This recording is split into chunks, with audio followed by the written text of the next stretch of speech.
आणि कोल्हापूरच्या महालक्ष्मी मूर्तीची स्थापना सुद्धा आपण या ठिकाणी करत आहोत। मंडळाचे हे 4थं वर्ष आपण अनेक धार्मिक देखावे आयोजित करत असतोय। धार्मिक देखाव्यामध्ये प्रथम यावर्षी आपण कोल्हापूरच्या महालक्ष्मी अंबाबाई मंदिर यावेळी सादर करणार आहोत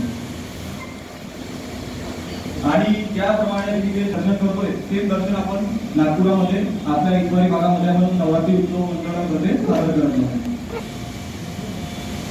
मूर्ती आहे या मंडळातर्फे जी आपण मूर्ती स्थापित करतो कोल्हापूरची महालक्ष्मी अंबाबाई ही मूर्ती त्यानंतर 3 तारखेला आपण मातेचं आगमन भव्य आगमन सोहळा सुद्धा आपण 3 तारखेला आपण भव्य आगमन सोहळा आपण आयोजित केलेला आहे।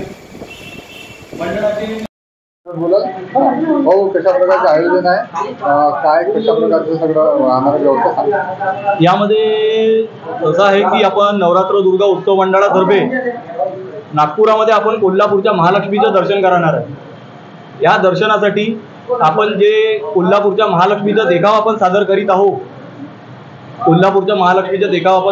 आहोत यामध्ये आपण जे कोल्हापूरची प्रतिकृती आहे ती आपण सादर करतो।